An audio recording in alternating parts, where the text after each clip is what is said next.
Bismillahirrahmanirrahim. Assalamualaikum warahmatullahi wabarakatuh. Innal hamdalillah nahmaduhu wa nasta'inuhu wa nastaghfiruh wa na'udzu billahi min shururi anfusina min sayyiati a'malina. May yahdihillahu fala mudilla lahu wa may yudlil fala hadiya lahu. Asyhadu an la ilaha illallah wa asyhadu anna Muhammadan abduhu wa rasuluhu la nabiyya ba'dah. Amma ba'd. Ikhwani wa akhwati rahimakumullah. Kita melanjutkan bahasan kita di tafsir surah Al-Mutaffifin sampai pada ayat yang ke-13. Allah berfirman, A'udzu billahi minasyaitonir rajim. Idza tutla 'alaihi ayatuna qala asatirul awwalin. Idza tutla, ketika dibacakan kepadanya ayat-ayat kami, qala, dia mengatakan, asatir, usturah, ini hanyalah dongeng, kisah-kisah dulu. Ayat ini sebetulnya berkaitan dengan ayat yang sebelumnya. Berkaitan dengan ini. Wailun yawma idzil lil mukadzibin. Kaitannya sama yang ini. Ya.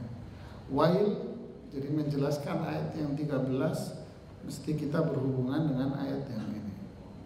Wail, binasa, halak, adab, kebinasaan, kesengsaraan, adab. Yauma idzin, kelak pada hari itu. Yang dimaksud pada hari itu ini hari apa? Hari yang ini kan? Mana? Bukan. Ini yauma yaqumun, ya kan? Apa itu? Hari, yaum, hari di mana manusia berdiri di hadapan Allah. Hari apa ini? Hari apa namanya? Mahsyar. Ini hari mahsyar. Hari ketika manusia berdiri di hadapan Allah. Jadi kemudian pada hari itu, wail, celakalah, binasalah, azab, kerugian pada hari itu. Lil, bagi siapa? Al-mukadzibin. Siapa orang al-mukadzib? Pendusta. Pendusta. Sebagian para ahli tafsir menghubungkan al-mukadzib atau ayat ini, celakalah, binasalah pada hari itu orang-orang yang berdusta ini. Siapa orang yang berdusta? Ini dihubungkan sebagian dengan siapa? Al-fujjar. Jadi yang pendusta ini adalah al-fujjar. Ya. Ayat yang berikutnya itu menjelaskan tentang al-mukadzib ini secara detail. Seperti apa ciri-ciri pendusta yang dalam hal ini mereka adalah fujjar itu tadi, para pelaku kejahatan. Fujjar, al-mukadzib, pembohong, itu berarti fujjar, kan gitu kan? Nah, seperti apa ciri-cirinya? Nah, cirinya dijelaskan, alladzina, mereka itu adalah yukadzibun, mendustakan. Mendustakan apa? Yaumiddin. Apa yaumiddin ini artinya? Dustain hari kiamat. mendustakan hari kiamat, hari pembalasan. hisab. Maliki yaumiddin, hari pembalasan. Yang dimaksud dengan al-mukadzib berarti, atau mereka yang kategori fujar, adalah mereka yang tidak percaya dengan hari di mana mereka kelak akan dihisab dan dibangkitkan dari kubur. Mereka nggak percaya itu. Seperti apa bentuknya mereka tidak percaya?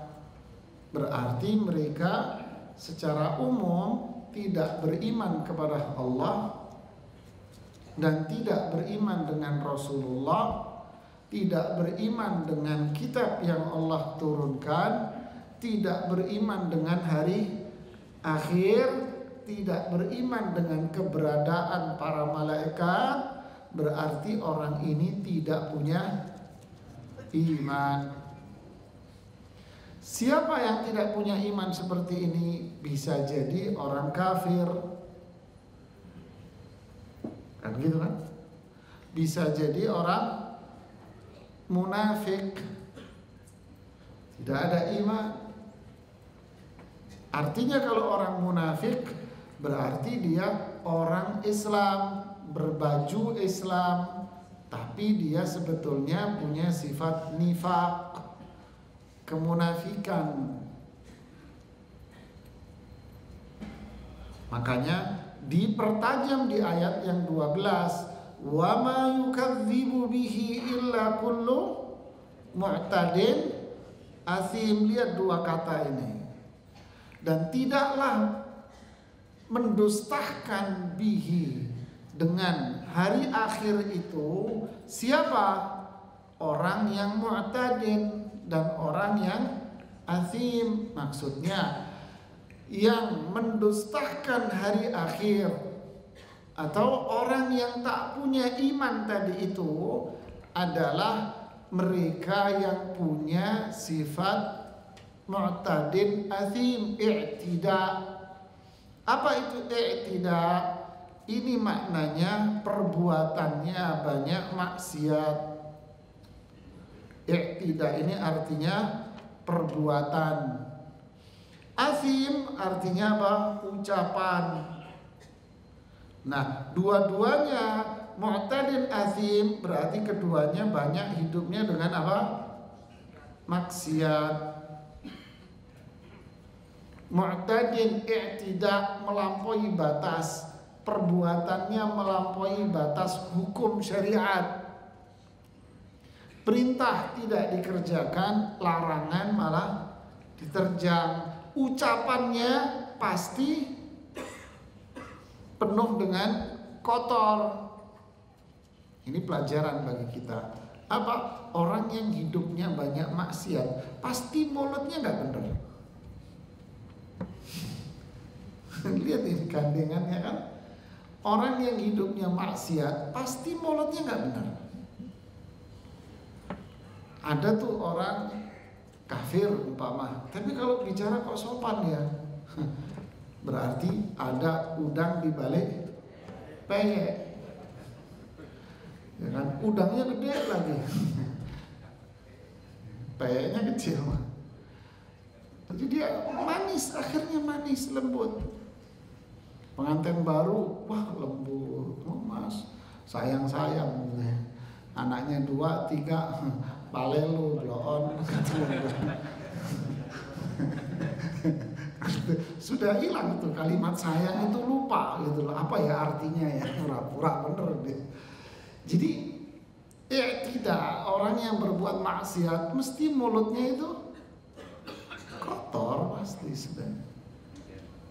Sebaliknya juga, orang yang mulutnya kotor berarti dia hidupnya banyak maksiat. Sepaket. Kemudian berarti orang yang banyak maksiat, ucapannya kotor, berarti dia dihukumi oleh Allah di dalam Al-Quran sebagai orang yang tidak beriman dengan hari akhir. Walaupun mulut dia bicara, kalau dia itu percaya sama hari akhir, Di perbuatannya ternyata itu mulut doang, kamuflase. Coba cerita kemarin yang kita semua hadir kajian Ustaz Firanda kemarin, cerita perang Uhud. Lihat tuh Abdullah bin Ubay ketika berkumpul bersama Rasulullah SAW, dikumpulkan untuk menyiapkan diri pergi ke perang Uhud. Bagaimana sikap mereka di awal pertempuran? Manis apa tidak? Tapi kenapa ketika di pertengahan jalan mereka keluar 300 orang? Berarti yang tadi itu hanya berupa apa? Lipstick, kamuflase. Ya. Jadi orang yang hidupnya banyak maksiat, ucapannya kotor, berarti sebetulnya dia tidak beriman sama Allah, tidak beriman sama Rasulullah, nggak beriman sama Quran, nggak beriman adanya malaikat, nggak beriman sama hari akhir, tak ada iman dalam dirinya. Contoh, surat Al-Ma'un paling gampang.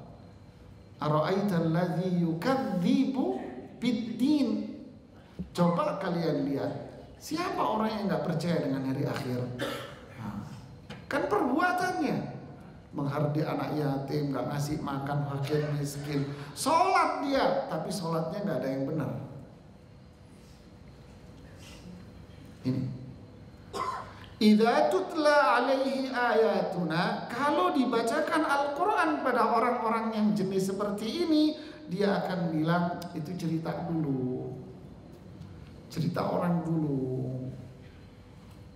Loh enggak, ini ayat Al-Quran loh, ini firman Allah. Kalau orang kafir akan bersikap, ini cerita-cerita zaman dulu, mitos kalau bahasa anak-anak liberal sekarang.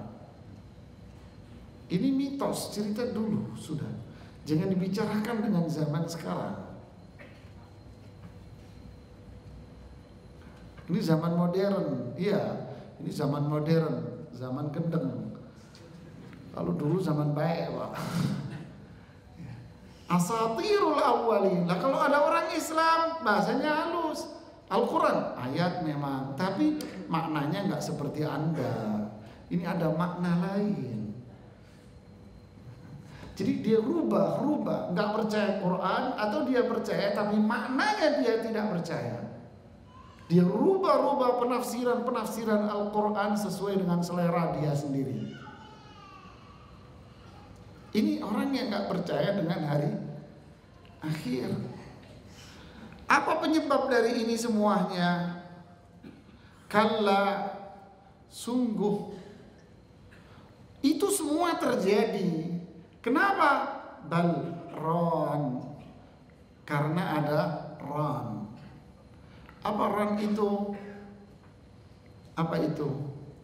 Ron itu artinya hitam, Pak. Hitam. Hitam di mana? Hatinya.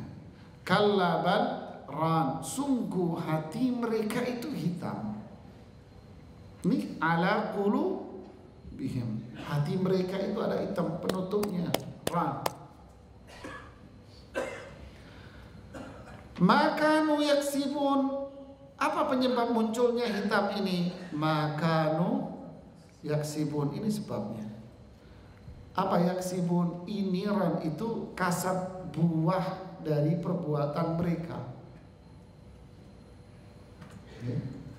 Apa perbuatan mereka? Mu'tadin asim, perbuatan mereka melahirkan apa? Hati yang hitam. Seperti hadis Hudzaifah ibnul Yaman di riwayat Imam Tirmidzi, idza aznaba al-'abdu dzanban nukitat fi qalbihi nuktatan sauda. Jika seorang hamba berbuat dosa, maka di hatinya ada satu titik hitam. Kalau dia tobat akan bersih. Fa in ada zida fiha. Kalau dia terus melakukan maksiat, maka titik hitam semakin banyak, semakin banyak, semakin banyak. Lihat. Di hadis yang lain Rasulullah mengatakan hatta yakun aswad mirbad, sampai hatinya itu hitam pekat. Kalau udah seperti ini, hidupnya penuh dengan apa? Maksiat. Ya tidak. Mulutnya kotor. Dan inilah mukadzib yang hakiki, pendusta yang sebetulnya. Terlihat perilakunya yang jelas. Salat tadi, wailul lil musallin alladzina hum an salatihim sahun alladzina hum yura'un. Siapa? Yukadzibu biddin. Ibadah kepada Allah nggak karuan, nggak mungkin. Ihsan ilan nas, berbuat baik sama manusia, tidak. Yang tercermin pada fadzalikal ladzi yad'ul yatim wa la yahuddu ala ta'amil miskin. Kepedulian kepada masyarakat tidak ada. Kemudian ada hadis lain penyebutan kata fujar di riwayat Imam Tirmidzi, Ibnu Majah, Imam Hakim dengan yang disahihkan oleh Syekh Albani. Rasulullah SAW mengatakan, inna tujjara yub'atsuna yaumal qiyamati fujjar. Pedagang-pedagang itu nanti di akhirat dibangkitkan oleh Allah dari kuburnya sebagai fujjar. Sebagai fujjar. Jadi pedagang-pedagang bangkit dari kubur sebagai apa? Fujjar. Kenapa? Nanti riwayatnya. Kelanjutan hadis ini, illa man ittaqa wa barra wa shadaq. Kecuali dia bertakwa, berbuat baik, jujur dalam dagangannya. Di riwayat yang lain, hadis riwayat Imam Ahmad Darimi, hadis riwayat sahih juga. Innal tujjara humul fujjar. Sesungguhnya pedagang-pedagang itu adalah fujjar semuanya, pelaku kejahatan semuanya. Sahabat mengatakan, ya Rasulullah, alaihissallahu qad ahallal bai'. Tidakkah Allah menghalalkan jual beli? Kenapa mereka masuk kategori fujjar? Dijawab sama Rasulullah SAW, li'annahum yuhadditsuna fayakdzibun wa yahlifuna fayakthamun. Karena pedagang itu kalau ngomong harat semua, bohong. Kalau sumpahnya sumpah gombal. Ini pedagang. Bagus Pak, barangnya bisa dicek sendiri. Bagus, padahal KW. Yo, kalau nggak gitu nggak laku dong Ustadz. Nah ini yang bikin pedagang banyak dosanya. Ini Nabi lo yang ngomong, bukan aneh. Jangan protes sama anak itu, terngamuk lagi sama kita. Kan? Justru sebaliknya, at-tajirul aminus siddiqu ma'an nabiyyin was-siddiqin wasyuhada. Pedagang yang jujur, bisa dipercaya, kelak kalau wafat duduk bersanding dengan para nabi dan rasul. Duduk bersanding dengan siddiqin, para sahabat. Duduk bersanding dengan syuhada, orang-orang yang meninggal di medan jihad, syahid. Siapa? Pedagang yang jujur dan amanah. Tapi kalau tidak, termasuk inna kitabal fujjari lafi sijjin, sama keropak-keropakmu di situ nanti sekalian. La haula wala quwata illa. Nah, jadi penyebabnya apa? Ya, itu tadi apa? Yukadzib, bohong. Bohong, dia bohong. Kalau dia berbohong berarti dia lupa kalau nanti itu dia berdiri di hadapan Allah, lupa kalau nanti balik ke akhirat itu lupa dia. Ustadz kalau dagang bisnis mikir akhirat kagak faedah, nggak untung katanya dia. Ya terserah. Mau sama para nabi atau mau sama Abu Jahal, faman sya'a fal yu'min wa man sya'a fal Nah, jadi ini sekedar saya memberikan contoh bahwa ini loh yang dikategorikan fujar. Jadi fujar itu adalah pembohong. Berarti setiap orang yang berbuat maksiat itu pada hakikatnya bohong. Setiap orang yang tidak menjaga mulutnya berarti dia bohong. Dan setiap dari mereka dikategorikan tidak beriman dengan hari akhir. Kemudian kalabal ran. Jadi ternyata maksiat itu berbuah, Pak. Buahnya apa? Hatinya hitam. Kata orang, kayak nggak ngerasa berdosa aja ya. Ya iya, kalau dia merasa berdosa nggak maksiat. Kayak ngerasa nggak dosa, emang nggak merasa dia. Kata pepatah Arab, ma li jurhin bimayyiti ilami. Orang mati itu dicincang-cincang nggak ngerasa sakit. Itulah pelaku perbuatan dosa.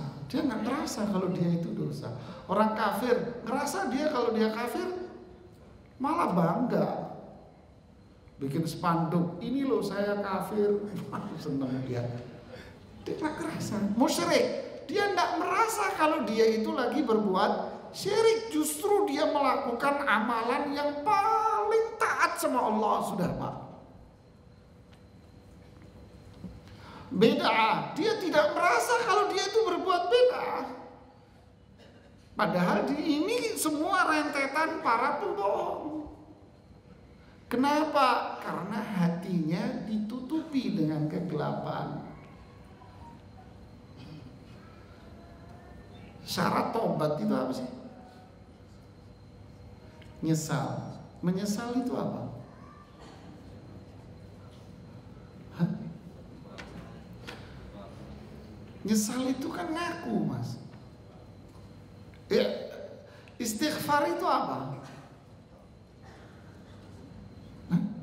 Cuman baca astagfirullah, astagfirullah. Astagfirullah, minta ampun. Cuman gitu dong. Ya kayak orang makan apalagi rame di jalanan ayam apa itu? Anda pedas kepuasan kami. Waduh. Jadi semakin Anda meler-meler kepedesan, dia bangga tuh tukang dagang. Anda kepedesan luar biasa kepedesannya, tapi besok balik lagi, gila nih yang dagang nih, pedes banget, gila loh, gila. Yang dagang dibilang gila sama dia. Udah bukan kapok lagi, gila sudah. Tapi besok beli lagi. Kayak perempuan pertama kali melahirkan, apa itu? Oh kapok 7 turunan nggak mau lahiran, Mas. Kapok 7 turunan nggak mau lahiran. Keluar dari rumah sakit, kata dokter kandungan, sampai bertemu tahun depan. Apa istighfar itu apa? Istighfar itu kan pengaku kalau dia ini dosa. Menyesal, ngaku, Mas, ngaku. Kalau seseorang mengaku dia berdosa, sadar kalau dia dosa, lalu memohon ampun kepada Allah, berarti di hatinya ada apa? Cahaya. Ketika ada cahaya, sadar, oh ternyata di sini gelasnya, ya Allah kotor, ana bersihkan. Allah waliyul ladzina amanu yukhrijuhum minadh-dhulumati ilan. Allah yang nolong itu dari gelap menuju. Jadi maksiat itu melahirkan gelap dalam hati. Kalau sudah gelap dalam hati, buta, Mas. Dia buta. Rumah gede, mewah, sudah seukuran lapangan bola rumahnya dia. Tapi nggak ada listriknya, Mas. Mau tinggal situ? Udah nggak ada listrik, sama sekali nggak ada listrik. Anda suruh tinggal situ, balas gratis. Mau? Mau, Pak? Gimana saya kalau malam Nggak ada secercah cahaya kecil, nggak ada. Apakah Anda merasa rumah itu besar? Tidak. Dunia tak ubahnya seperti daun kelap. Ya stres kamu, hatimu gelap. Tapi kalau terang benerang, rumahnya kecil, nyaman dia. Ada teh, pisang goreng, selonjor, udah lupa utang di akhir. Ya. Jadi inilah ala qulubihim. Jadi maksiat ini dampaknya. Makanya Ibnu Qayyim bilang apa? Maksiat itu akan melahirkan maksiat lain. Al-ma'asi tuwallidu ba'daha ba'dan. Maksiat itu melahirkan maksiat. Kenapa? Ya gelap. Duduk gelap. Mau minum, megang gelas nggak bisa. Gelasnya akhirnya pecah. Bangun dengkulnya kejedot. Iya kan? Jalan lagi, kepalanya pecah. Terus dia akan begitu seterusnya. Gelap hatinya, gelap sudah. Inilah mereka. Secara spesifik, kayak contoh pedagang. Memang ayat ini mutaffif. Orang yang dagangnya curang. Sisi yang lain, ihsan ilan nas. Semua ini cerminan bahwa dia tidak beriman. Bukan hal itu saja. Kalla innahum an rabbihim yawma idzin la mahjubun. Kalla, sungguh mereka la mahjubun. Mahjub ini artinya terhalang. Hijab, ada hijab, ada penghalangnya. Tidak bisa dia untuk melakukan sesuatu ke depan karena ada yang menghalanginya.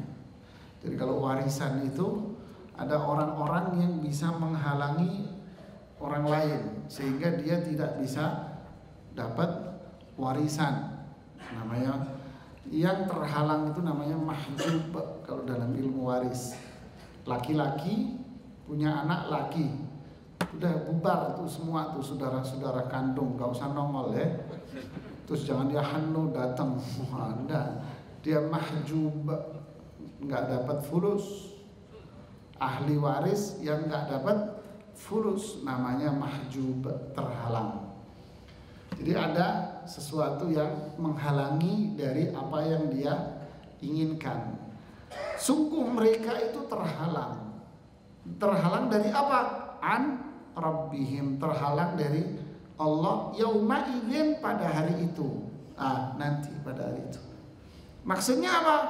Maksudnya mereka yang memiliki sifat-sifat yang di atas tadi itu, kelak mereka tidak akan bisa melihat Allah.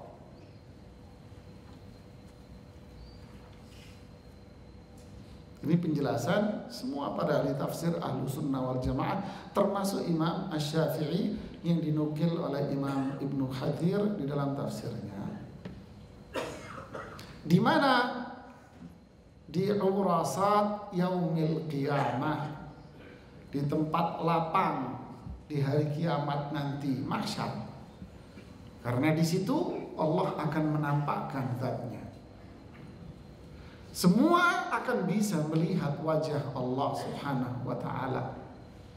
Kemudian orang kafir tidak akan bisa melihat. Orang yang memiliki sifat-sifat yang di atas, dia mahjub, terhalang. Dia terhalang, tidak bisa. Terhalang oleh apa? Oleh maksiatnya, kemunafikannya, dia tidak bisa. Kalau sudah seperti itu, berarti kemana perjalanan orang-orang seperti ini? Azab. Makanya disebut wail, binasa, celaka, azab.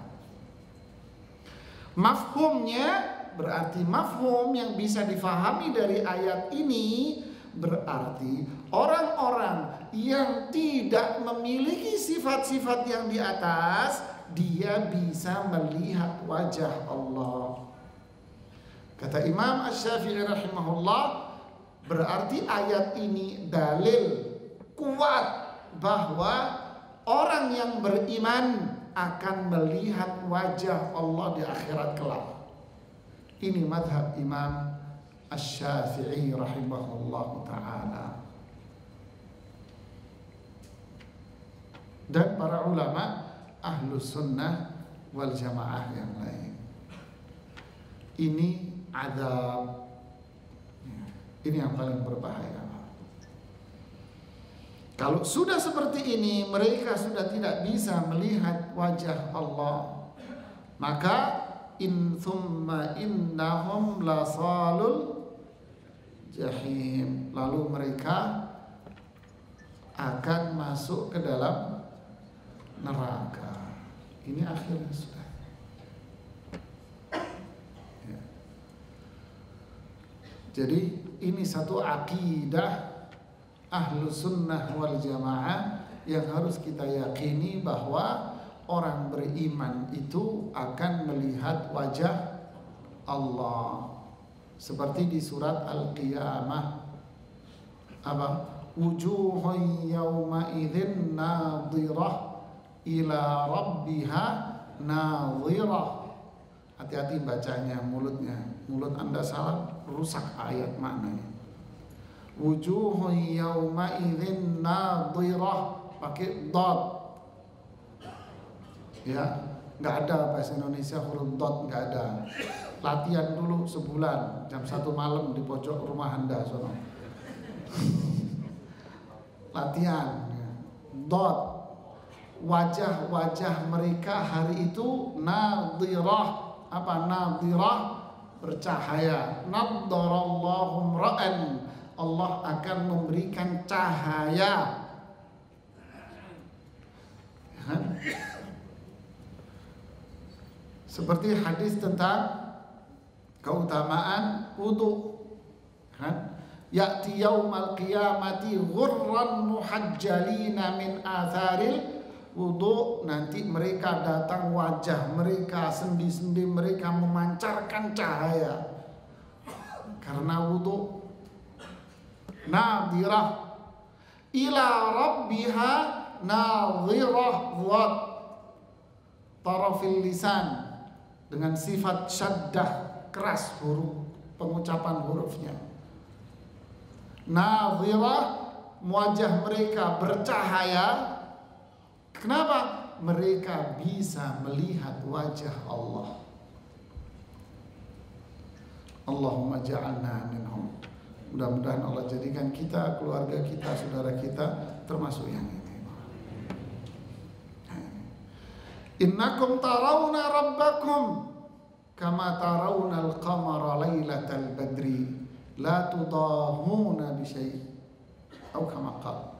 Kalian akan melihat wajah Allah seperti kalian melihat bulan di malam purnama. Tidak ada yang menghalangi sama sekali. Ini akidah yang diyakini para ulama Ahlus Sunnah wal Jamaah. Orang beriman saja. Adapun yang memiliki sifat-sifat di atas, tidak. Berarti mereka yang mampu melihat Allah di situ di mahsyar, di urasat, mereka akan melihat Allah lagi ketika mereka masuk surga. Ini kenikmatan yang paling tinggi bagi mereka, orang-orang beriman. Ya, sampai di sini penjelasan saya di ayat yang ke. Nah, ini yang 17 bentar. Ini kelanjutannya. Tsumma yuqalu hadzal ladzi kuntum bihi tukadzibun. Apa artinya? Fadzuqu falan nazidakum illa adzaba. Mirip.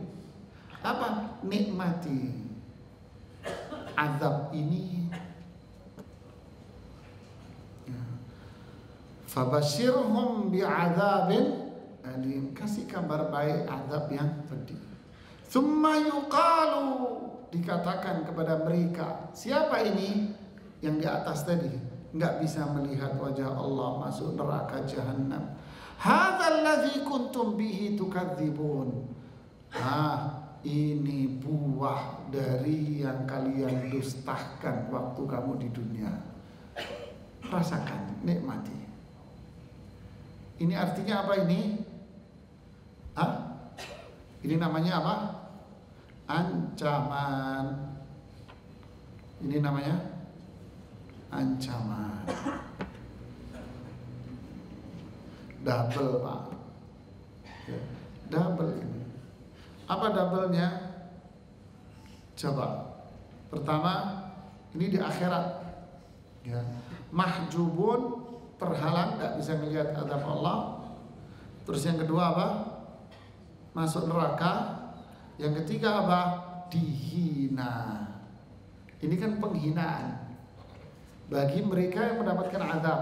Yang masih hidup berarti apa? Ancaman. Hati-hati kalian.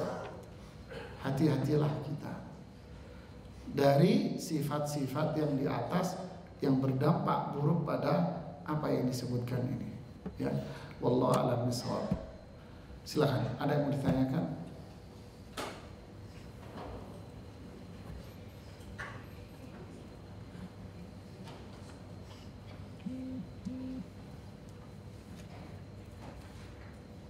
Gak ada yang nanya? Alhamdulillah.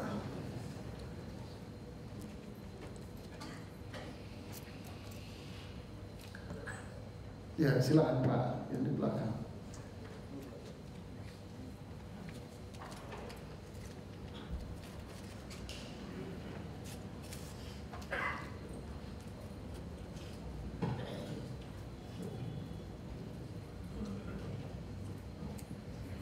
Assalamualaikum warahmatullahi wabarakatuh. Waalaikumsalam. Kalau sifat-sifat yang seperti Ustaz uraikan tadi itu, yang hati uraikan itu, apakah juga nanti buat keturunan-keturunan juga seperti itu, Ustaz? Assalamualaikum warahmatullahi wabarakatuh.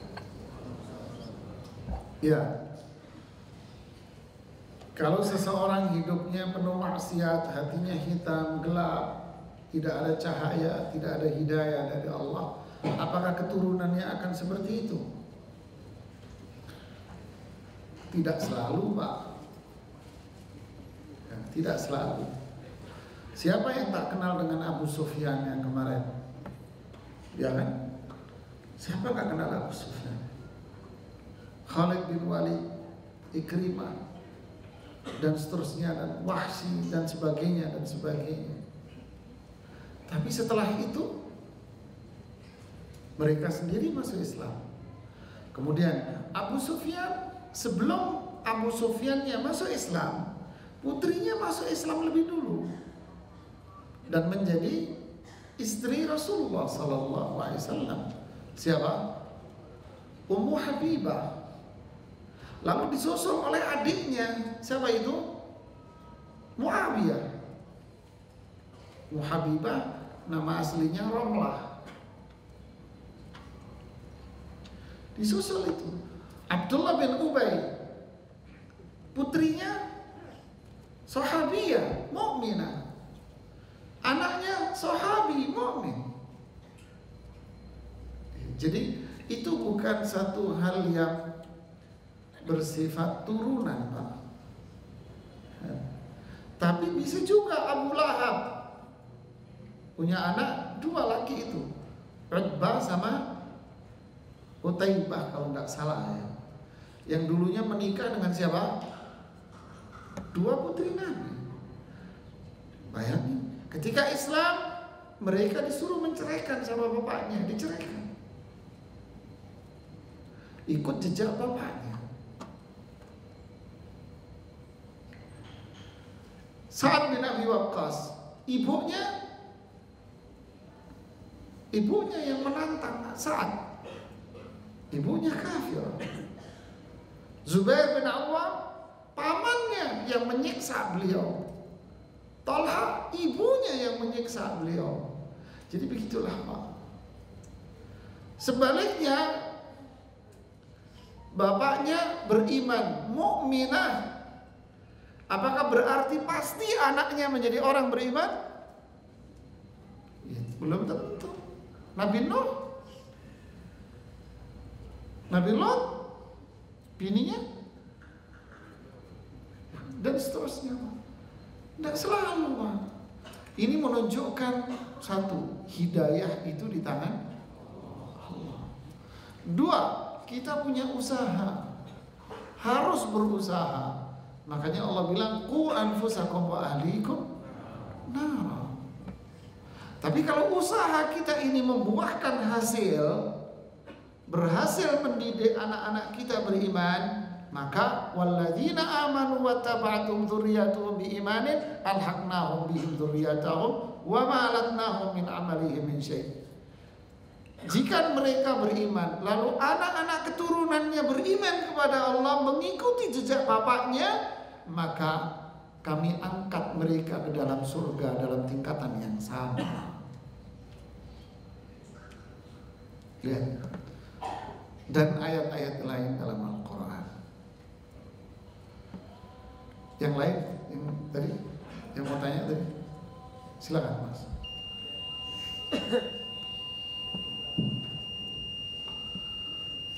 Ya silakan. Itu yang di belakang. Berdiri aja Mas, nggak apa. Silakan, silakan Pak.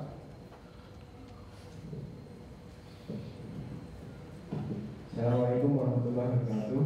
Assalamualaikum. Ini suratnya kan al-mutaffifin, yaitu orang yang berniaga yang melakukan kecurangan. Tapi dalam konteks isi ayat-ayatnya menceritakan tentang orang yang melakukan kedustaan. Apakah korelasi dengan orang-orang yang melakukan kedustaan dalam berniaga dengan orang yang melakukan kedustaan? Ya. Makasih Pak. Bapak perlu melihat lagi bagian pertama dari tafsir ini, Pak. Bapak dengerin nanti di download, bisa ceramahnya di website masjid. Bapak lihat sesi pertama 1. Situ kita jelaskan bahwa al-mutaffifin maknanya umum, bukan hanya sekedar pada pedagang. Siapapun yang melakukan ketidakseimbangan antara hak dia dengan hak Allah, hak dia dengan hak manusia, maka itu disebut sebagai mutaffif. Kita tidak melakukan hak Allah, kita mutaffif. Kenapa? Kalau doa minta dikabulkan semua, tapi perintah Allah dikerjain enggak. Urusan sama orang, Anda minta yang lebih perfect, giliran orang itu berbuat sama Anda seenaknya. Persis pengendara motor lampu merah, mutaffif semua itu Pak. Motong jalanan orang, giliran dia yang lewat arah sebelah ngamuk tandin. Ini semua mutaffif Pak. Ya maknanya umum, bukan hanya sekedar pada dagang. Ya sampai di sini apa yang bisa saya sampaikan. Subhanakallahumma bihamdik, asyhadu an la ilaha illa anta, astaghfiruka wa atubu ilaik. Assalamualaikum warahmatullahi wabarakatuh.